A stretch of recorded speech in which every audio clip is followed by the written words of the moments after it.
Real people, real people. Real people. Real people with real skills. Yes. Carl Seaver, dude, I haven't seen Carl since like 2014. Well, let's let my brother in. I remember the first day I met Carl. Oh wait, let him get on the screen before you talk about having met him. Gotta bring Carl. What's up, brother? You were connecting to audio. He's muted. You're muted. He's almost here. He's live.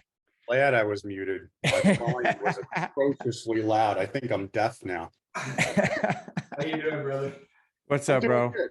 How are you guys doing? Good, man. I haven't seen you in 7 years.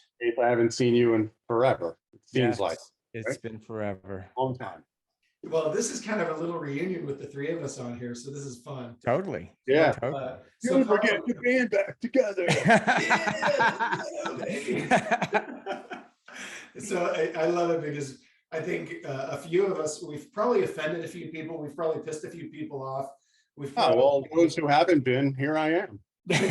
That's exactly what I was going to say. But if you're one of the people we haven't pissed off yet, but wait, there's more. You are sure to get pissed off now. Wrap yourselves in. But wait, there's more.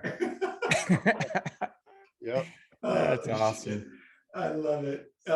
Anyway, so yeah, this has been a long day. I've been standing the whole day, but it's fun because I'm like wired. I'm totally wired.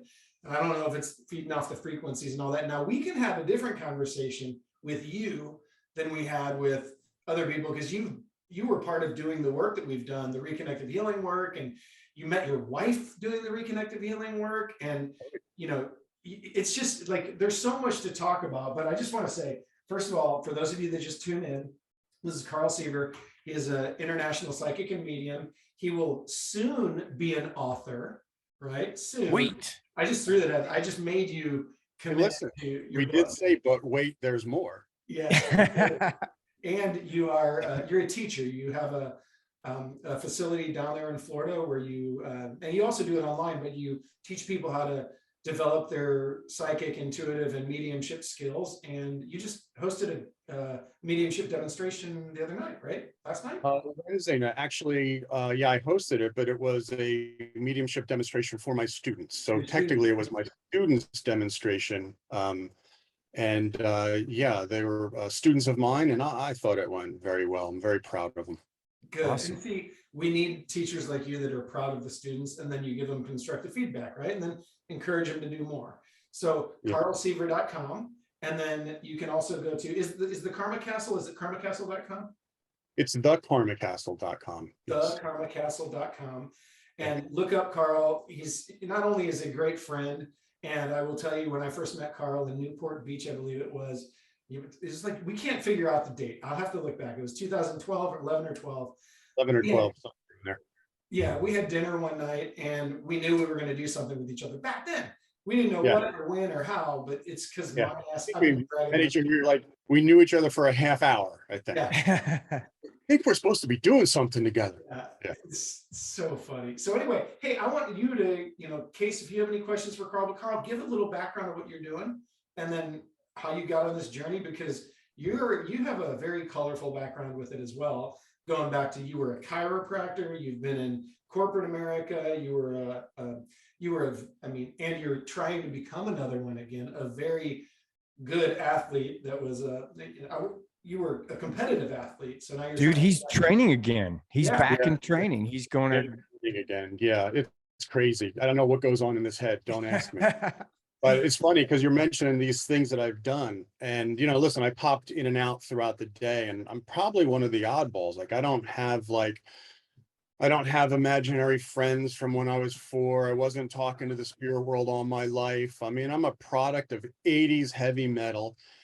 When I had hair, I had long hair down to the middle of my back and guitar slung around my neck. And I wanted to be in front of 60,000 people playing heavy metal. So much so I actually used to own the URL, the heavy metal motorcycle medium. That's a true story. But I gave it up because, listen, most of my clientele, to no surprise if you've paid attention to most of the people, The vast majority of people in this work are women for some strange reason, probably because they're more open, more receptive. And that's the vast majority of my clients. It's the vast majority of my students. Now, there are more men coming into this, but most women don't resonate with the heavy metal motorcycle medium. And it was just a fun thing to do. So I never did anything with it. I just said, oh, that would be cool. You need to But keep yeah, that URL and then just have it redirect it to carlseaver.com. yeah, no, I let it die. I let it die a peaceful death. It was good while it lasted. Yeah, I've done a couple things in my life, and this wasn't one of them for a long time. You know, this wasn't in my it wasn't in my wheelhouse growing up. I wanted to do other things. I always believed that there was something more than this, right? This can't be it. There's got to be something more, but it just never it never blossomed into a thought, you know, certainly while I had a guitar slung around my neck. But it did. And when I was 22 years old, and that's when, I don't want to say that's when this came to me, but that's when I became aware of some things. Now, I'll give you a very brief story about it. My grandfather had passed. It was very close with him. And if you know anything about old school Italians, my grandfather was definitely old school Italian. And for whatever reason, I don't mean to sound sexist or perpetuate sexism, mm, but old school Italians, the men like rule that community. Yeah. And he had three daughters, and I was the first male. So I was all that there was to him, you know, and it was a very important relationship. So I had a half-hour conversation with him about, you know, things that would be coming up. And hey, you know, there's this going to happen. You're going to talk to some people that you don't know yet. And it was very comforting to me. The only thing strange about it, it happened 3 months after he passed. And it was, you know, listen, there's a difference between I'm having a dream, I'm having a hallucination, or I'm having a visitation. Now, I can't describe for you what it is. You'll just maybe understand intellectually, but until it happens to you, you'll just hear the words. And when it does, then you'll know, and you'll know exactly what I'm talking about. But there he was. I mean, listen, the bed depressed, hand on shoulder, and full on conversation for a half hour. Now, I promise you, I didn't tell anyone this for at least 12 years, maybe 15 years. I wasn't there in my head as far as all the things he was talking to me about. There's my grandfather, whatever he's saying, I'm listening to, and, you know, it's great. But I didn't want them to think I'm crazy, to be honest with you. So I just kept my mouth shut, you know, that wasn't my path at the time. And then as I get older, you know, I'm starting noticing these synchronicities, one after the other, after the other. I'm starting to hear voices, and not like, hey, I'm going crazy, or hey, they're telling me to do something. I'm just hearing things and I'm just dismissing it because, oh, maybe I have a really good imagination, or maybe I'm a scary good judge of a character. And then there's this one time it just like clicked, and there it was. And I'm like, yeah, I think I'm supposed to do something with this. And I decided to silently start doing something about it. And I say silently because I'm a private person. I don't boast about what I do. I certainly don't brag about what I do. And when I started my development, that wasn't an advertisement either. I started it privately, quietly, went to a place that nobody knew me. And things just happened to fall in place real quick. And then it was shortly after I started, I was, dare I say it? I was foolish enough to start professionally shortly after I started. Why? Because I'm clearly not well. And it just felt like the right thing. It felt like I'm supposed to help, and this might be a way that I can do it. Yeah. So listen, you know, when I started, there was a lot of trial by fire, you know, when you're seeing somebody who is actually paying you real money and relying on you to make this connection that they are so hoping you can do. It was an interesting and fun time. But when I started, I was still doing other things. And then I had this coming to God moment, or a meeting with the whole spirit world by myself on a beach saying, listen, if this is what you want me to do, you better give me some really clear signs. And it didn't take long. It was like the week after that, the people who I was seeing part-time, you should do this full-time.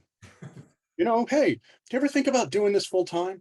As like after the fourth one, I'm like, okay, I got it. Crystal clear, got it, loud and clear. So I plunged out of like, the work environment, and I dove into this full time, full strength, full energy. And I know I told you this before, Adam, I don't suggest it for anyone. Actually, for anyone, I don't suggest it. But when I do things, I'm like all in, like all in or don't get involved. So I wanted to make sure that I had no safety nets. I didn't want to see, I'm going to give myself a month. And if it doesn't work out, then I'll go back to this, cushy thing that I was good at, and everything will be safe and calm. So I practiced the scorched earth policy. People tell you don't burn bridges. I disagree. I scorched earth to the point that there's no way that they would want me back. I didn't do it out of malice. I did it because There you go, intention, right? just didn't want the safety. Because if it's safe, then again, this is just for me. How committed are you? How real is this for you? If you've always got something to go back to, how much of yourself are you giving to it? So I just had to remove the safety net, and I've been all in since then. There's been very few things in my life that have touched my soul like this work, that have made me feel like I am doing what I'm supposed to be doing. And, you could call it, you hear people calling, well, were you called? Is it a calling? And those have religious connotations to me. And I'm not a very religious person. I'm highly spiritual, but I'm not a very religious person. So when you say calling, well, who called you? I felt this drive to do this. Yeah. So much so that doing something else just didn't make sense to me. I get it. I totally resonate with that. See, you're more of the scorched earth person. I was the drag along. I'm like, I got to do this.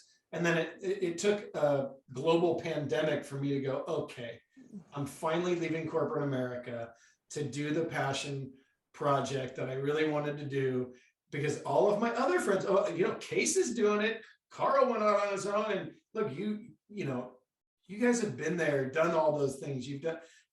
And now I'm there.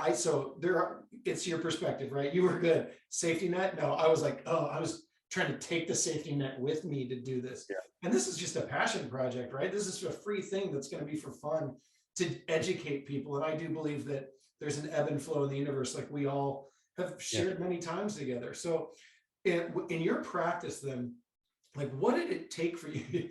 You said you just went out immediately and put the shingle out, medium. I say immediately, but I mean, probably 6 months into training. Okay. And please don't do that. It's a mistake. It really is. Yeah, I don't advise it. So I like your style. Yeah, right. So you talk to some people, and then a few people are like, boom, it just happened to me one day and it came through at this certain level. I never had to practice. This is it.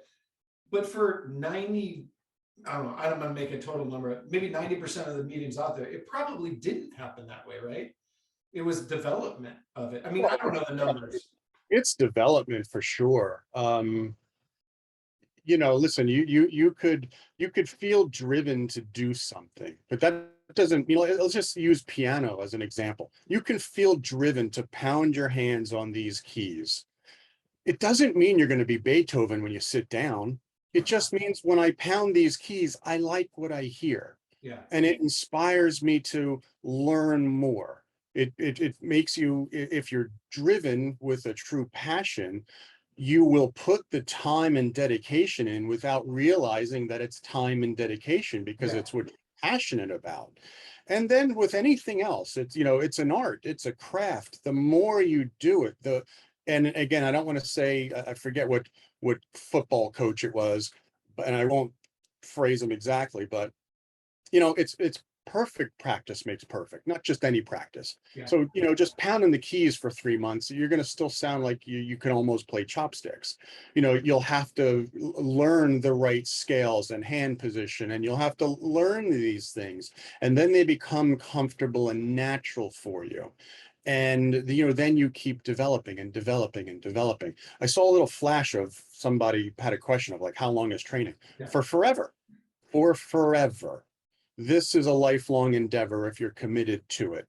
I've been doing the work professionally for about 10 years at this point, and I'm a student. I'll be learning as long as I'm breathing.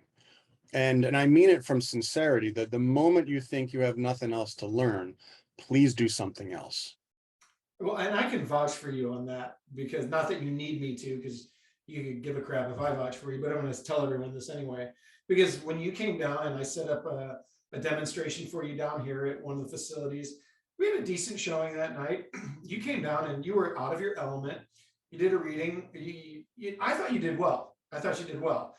But you came over to me afterwards, and you had been doing it for a little while. You came over to me afterwards and goes, "How did I do?" I said, "You sucked." I go, "You could have done way better than that." You were like, "Huh?" And I mean, you knew I didn't mean it maliciously. I just had seen you before doing readings where you were open. And so, like Tony mentioned earlier, you have on days and you have off days. You get into your head sometimes and you don't allow it to come through. You just, so you like took that feedback so well. And of course we're friends, so I was able to share that with you. If there's some other jackass, you probably would have decked me, but anyway, I think it's great because I could tell what you did. And I don't know if it was because of this, but you went and you dove into it. You went to some trainings. You flew over to Europe. You dove so far into developing your skill. And the next time I saw you, I was like, whoa, like, dude, knock Yeah, it you out. have to. I mean, you have to. Listen, I'm saying you have to. If it's just a passing thing that you're interested in, you don't have to. Yeah. Just dive into your comfort level.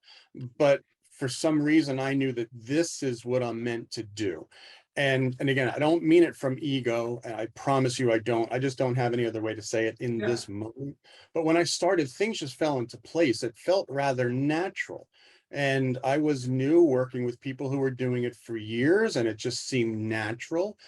But then, and I want to share this because this is a real thing. It went to my head real quick. And then I started being fueled by something else. Ego, popularity, fame. And that didn't work out too well. And I really stopped everything for a solid 6 months. I didn't see a client. I didn't do a meditation. I don't even think I said the word medium or psychic for 6 months. And in that time, I just did some adjusting, and I was reminded that this work specifically is to be of service. And then when I came to real comfort with that, I dove back in, and then everything changed. Everything changed. Yeah. There was emotion in it. There was feeling in it. There's always evidence. I'm big on evidence, because if I'm just talking about some female energy floating around you who loves you and supports you, I didn't really tell you anything. And I certainly didn't prove the continuation of the soul. I didn't do that. So evidence was always important. But evidence without the emotion seems to flatline. And then you become this evidence robot. Oh, and they did this and they did this. So flatline with no connection to it. So I think from my path, I think I needed to start early. That's just my personality. I needed to have this internal cleansing of, this just doesn't feel right. Let me cleanse and start over. And then now this feels like this is genuine. This is real. And to pick on what you said, Adam, yeah, you do have, if you're lucky, you have a stellar night every once in a while. But if you're a human, like a regular person, you're going to have some really good nights, and you're going to have some really crap nights. Yeah. Right. And I don't know who said it. I've heard it in my development, that you're only as good as your last link. That's a nice thing to hear, but I don't agree to that. I don't agree to that at all. I really haven't.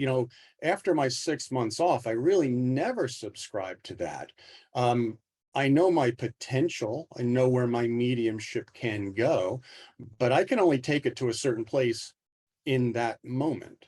So all I can do is trust and surrender, not be as good as I can, but trust and surrender and serve as best as I can in that moment.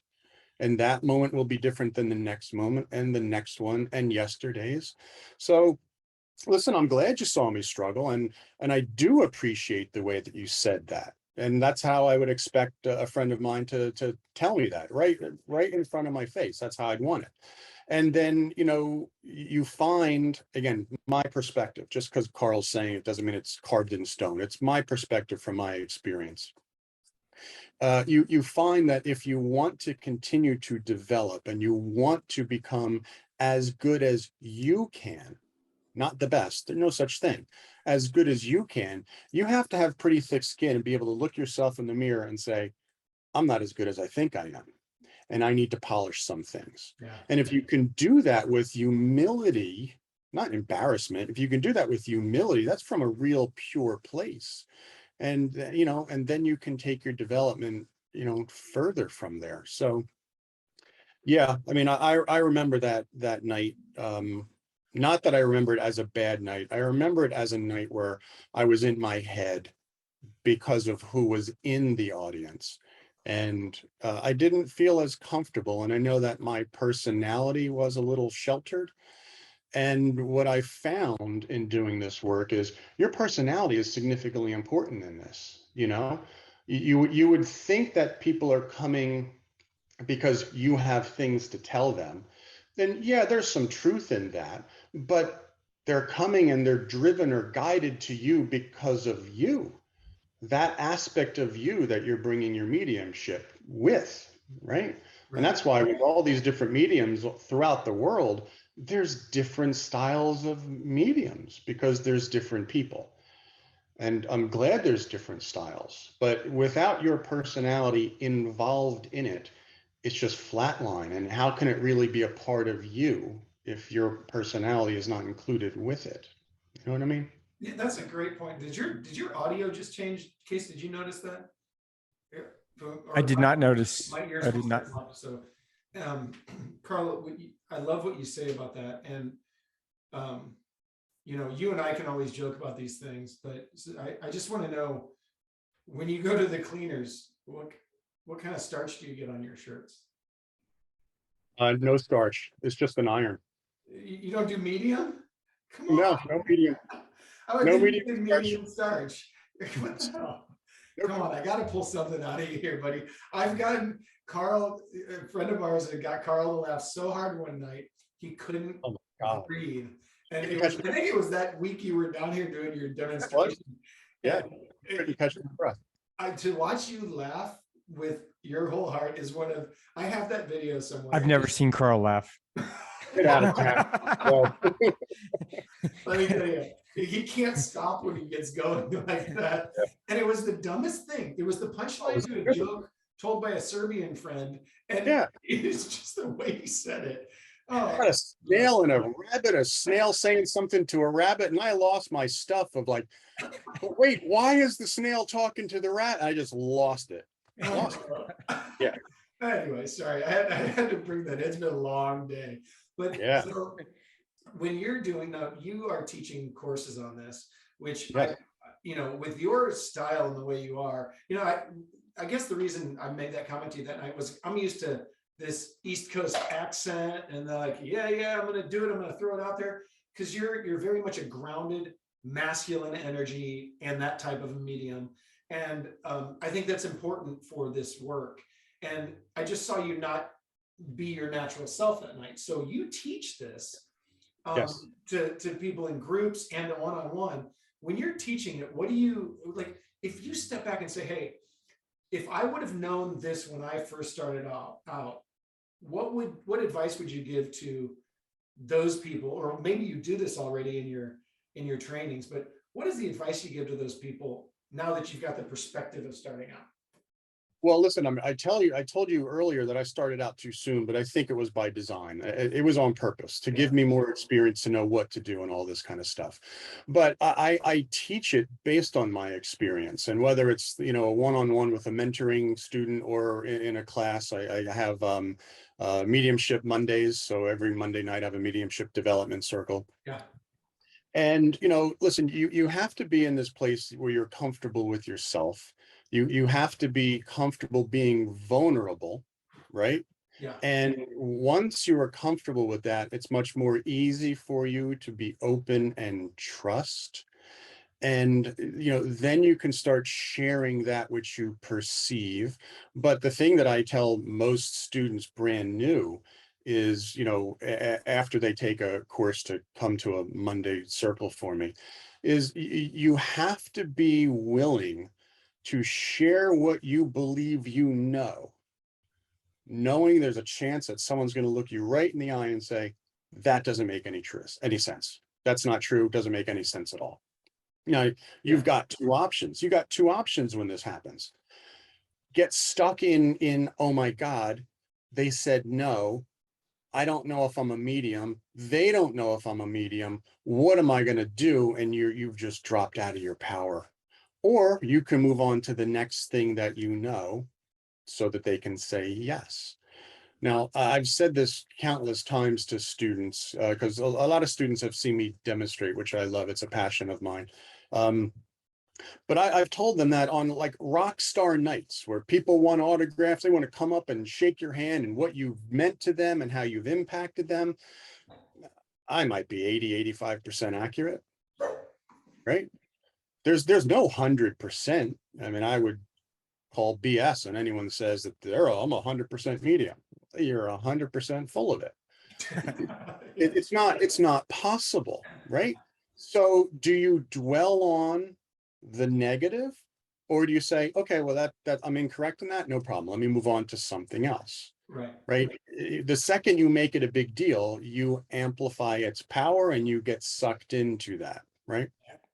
I caught a bit of Suzanne's thing, and it's funny, she used the Michael Jordan analogy where Case said Wilt Chamberlain for some unknown reason.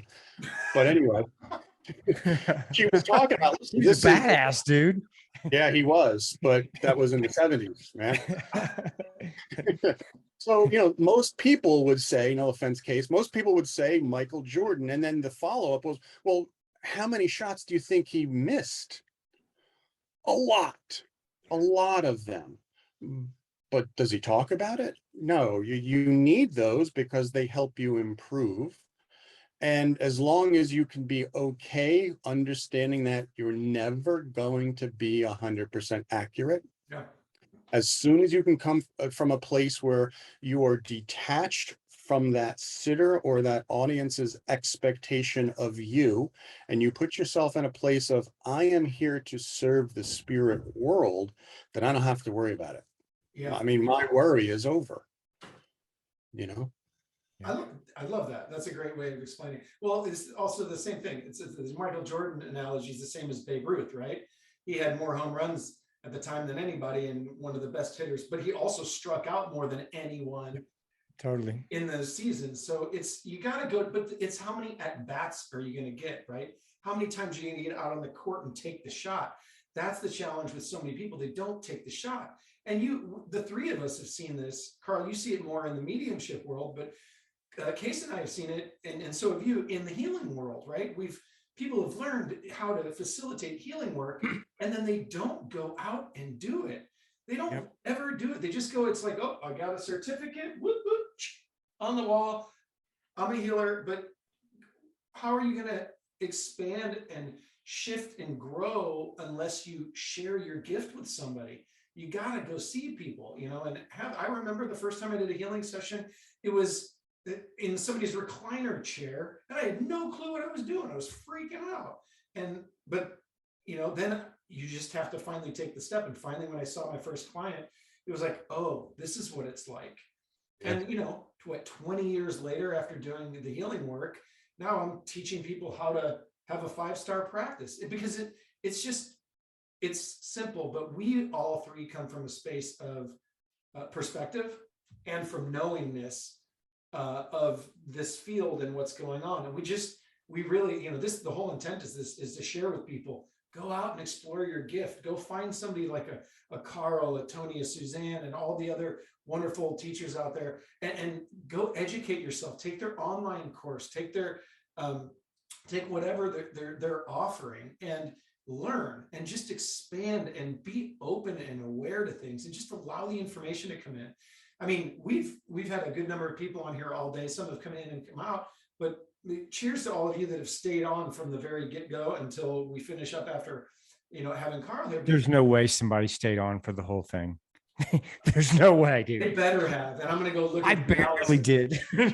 I'm scanning all day. Oh, look, I did. Oh yeah, Case. Sweet, Case. sweet. We got a bunch of people. There you go. Thank you, Jennifer. Thank you, Zoom user Gabriel, Lucian, Carolyn. Woo, Kate. Okay, I don't know There you shit. go. Okay, it's What's cool. your word, brother?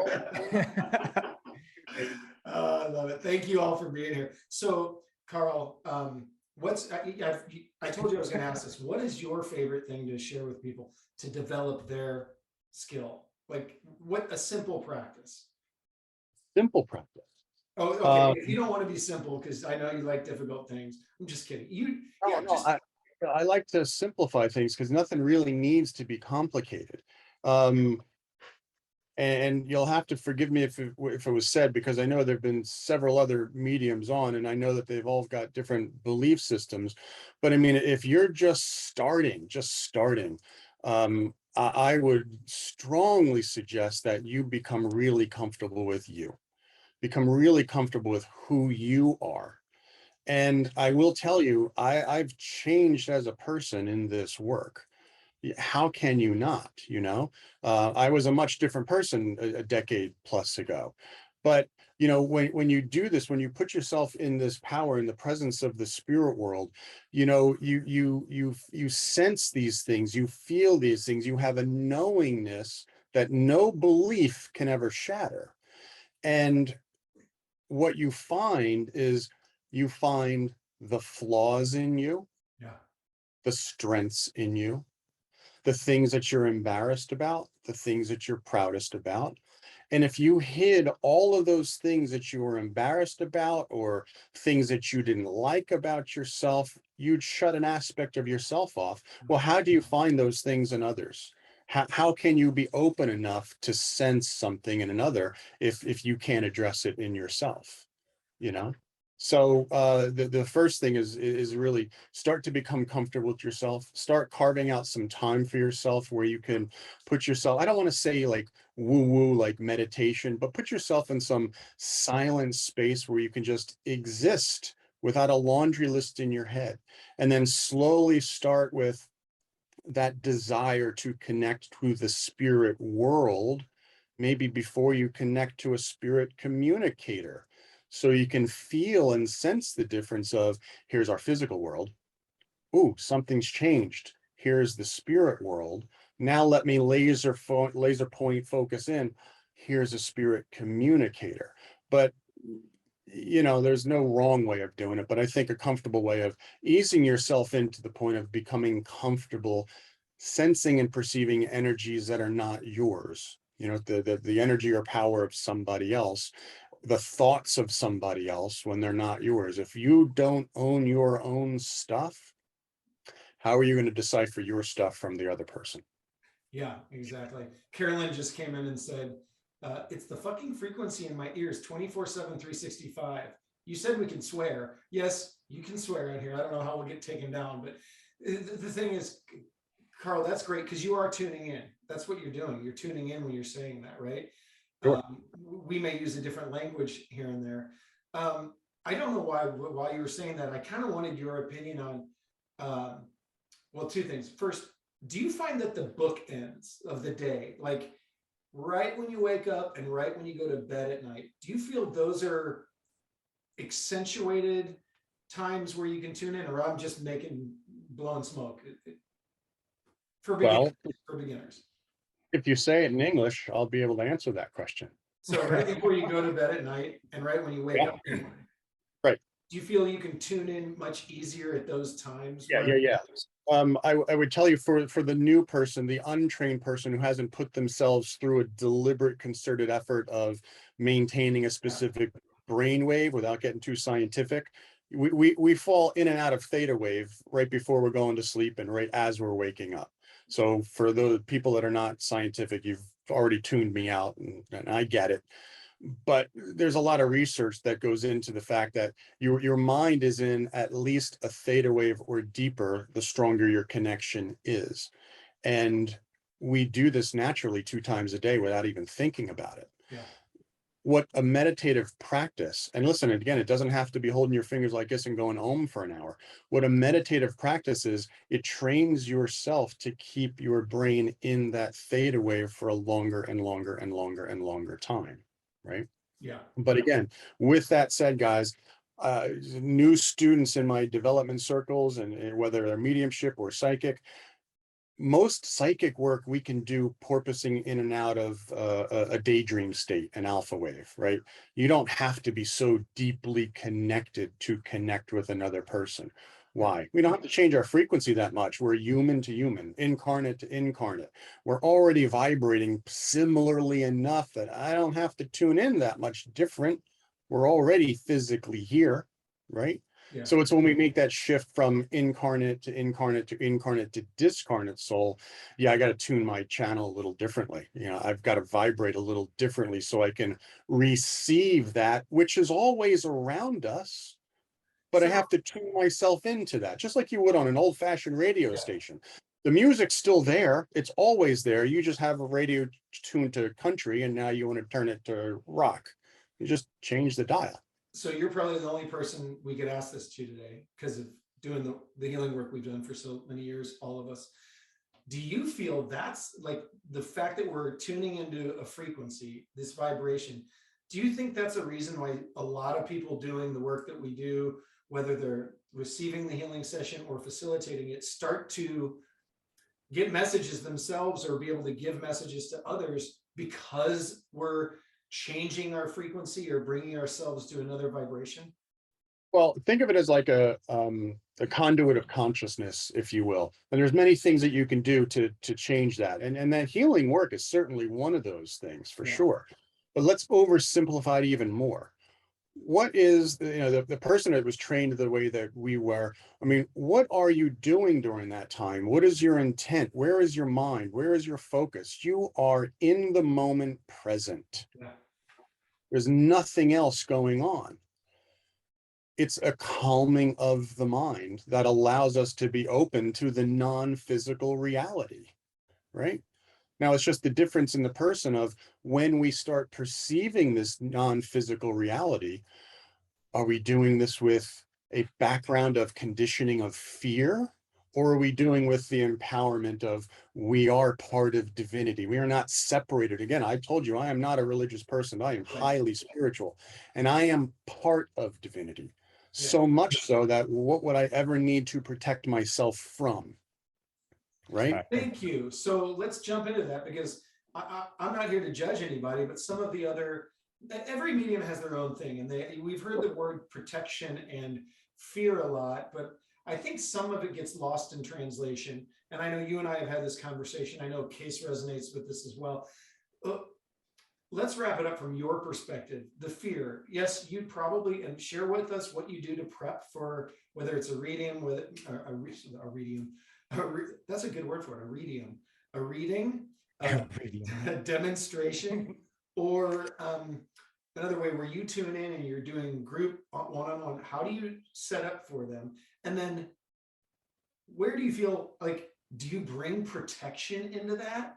And give us I know your eyes, I already knew the answer. I'm guiding you down here. But I want you to share, because some people talk about fear. I got to protect myself from this. And I look at it and go, protect yourself from fucking what? You're the light, man. Well, dude, if you believe you have to protect yourself, then you Thanks, Case, probably because better protect yourself.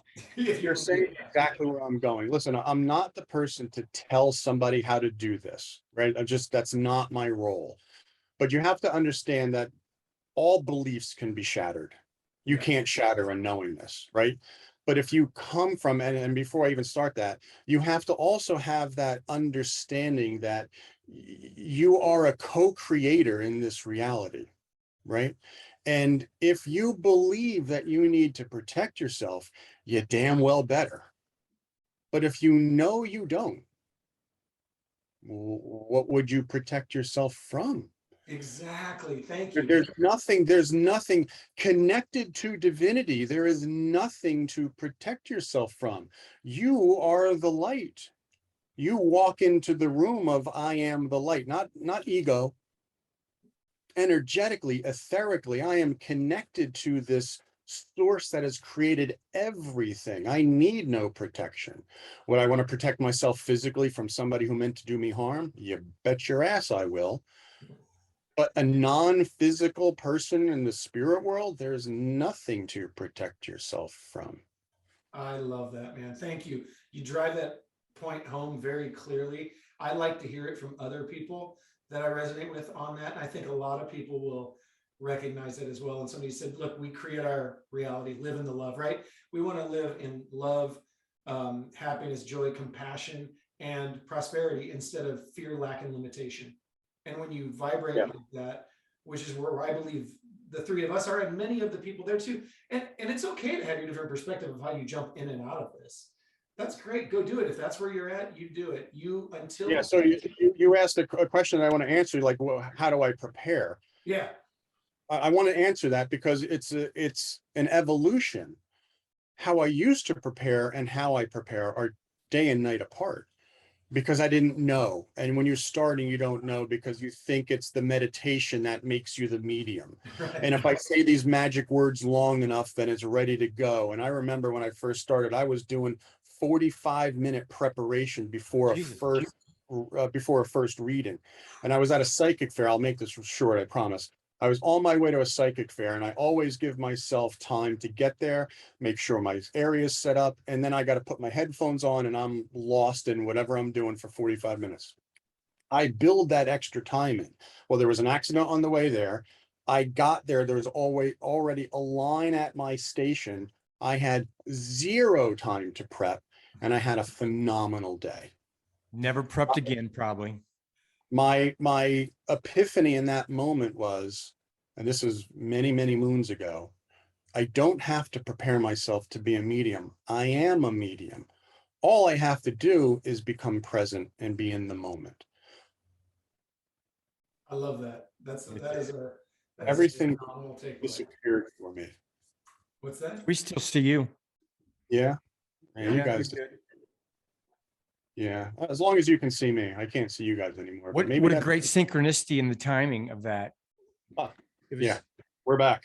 So listen, in 10 seconds, but what I do now is I'll listen to some soothing music based on what it is that I'm doing. If I'm seeing clients that day, I'll listen to something soothing. It'll take me 3 minutes or so just to kind of calm myself down.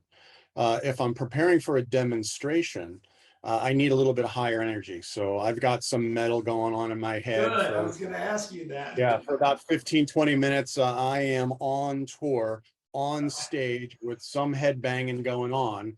Why? Because that helps me relax. It brings my energy up.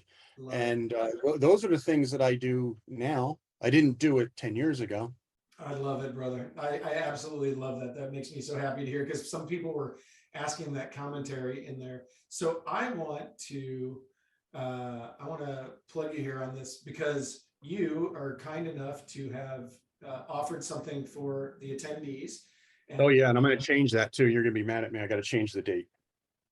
Whatever date you want, we'll put it in there. I'll send it out in the link. So what is it going to be? You're giving a free what?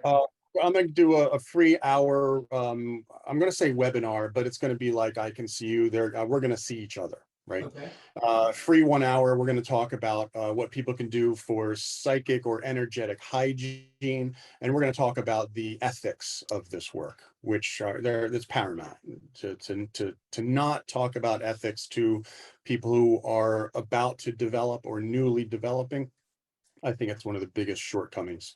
I wanted to originally do that on the 19th of January, but I already have another event, tickets sold, booked for the 19th of January. So I'm going to do it on the 26th of January. 26th. I'll put that in there. And do me a favor, because I'm sure the link will change. Is that correct? No, it's the same link. It's the same link. Okay, cool. I'm going to put in a link for everybody, but give them the lowdown on the link.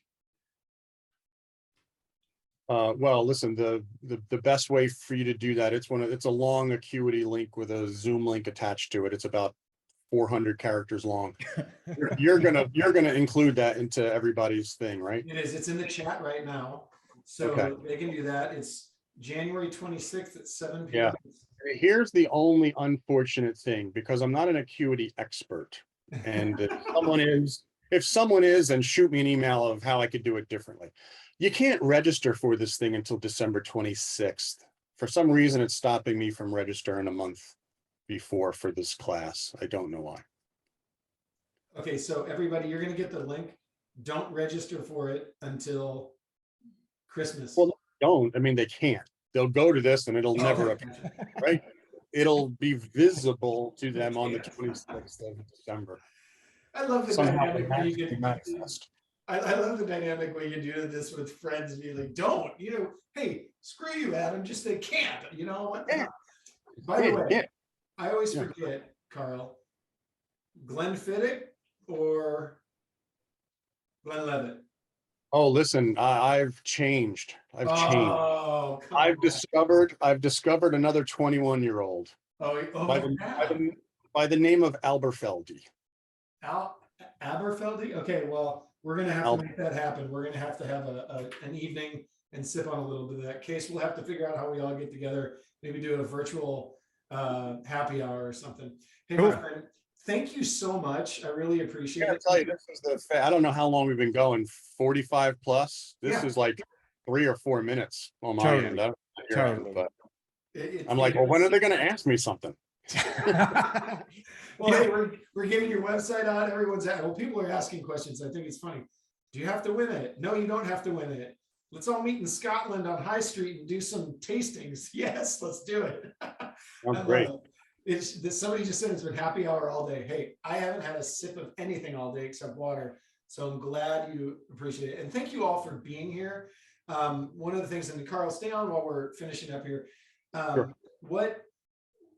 This was, a passion project. And I talked to Carl, talked to Case a while back. I talked to Suzanne, and it kind of ripple affected out from there. If you know any other mediums or near-death experience researchers or anyone out there that you want to have on one of these future shows, we're going to do Awaken the Master Within, Awaken the Mystic Within.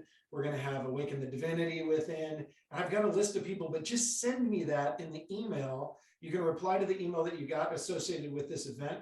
And also, please go visit Carl's website, carlseaver.com. Go check out Case's YouTube site. It's phenomenal, Everyday Masters.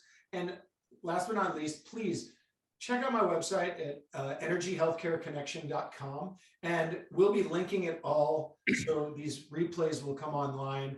They'll definitely be on my YouTube channel down the road. And I'm sure Case, you'll be sharing it, and you're part of this too. So this is going to be a collaborative effort, and we really just want to educate people and bring about awareness and healing on the planet. So thank you all for attending. Thank you all that couldn't make it to the whole day, that will see this in recording. Thank you all for who did make it for the whole day. Holy crap. I can't believe people watched all of this. Well, I'm glad I got to put that in your face, brother. So that's good. You guys got any closing words? Yeah, but probably not the ones that you want to hear. There's probably a million questions that went on throughout that a lot of people didn't get a chance to get answers for. I will tell you, if they're interested, if you guys want to send them to me, I'd be happy to answer them for them. But again, it'd be an answer from my perspective. It doesn't mean it's carved in stone. It's not fact. It's from my perspective based on my experience. I'd be happy to do that because I know I've been on the other end of this before. We're like, oh, they're not getting to my question. What's wrong with this guy? I'm happy to answer any question if you guys want to shoot them to me at some point in the future. Cool. Case? Do I have anything to say? No, I actually have a huge group session here in like 7 minutes. I have to go to the bathroom before that. I've thoroughly enjoyed being a part of this, dude. Thank you so much. And like Carl said, I think our podcast should be like one person, 2.5 hours of just like talking. They like, cause like Carl said, he's like, dude, you didn't even like ask me any questions. We Right? didn't even, we get started. We could have talked for hours. So Carl, you're going to be one of our first guests on our podcast. And I cannot wait. Looking forward to it. Ready. Okay, man. Adam, I'll talk to you later, bro. Sounds good, brother. Have a good one. See ya. Take care, everybody. Carl, thank you so much.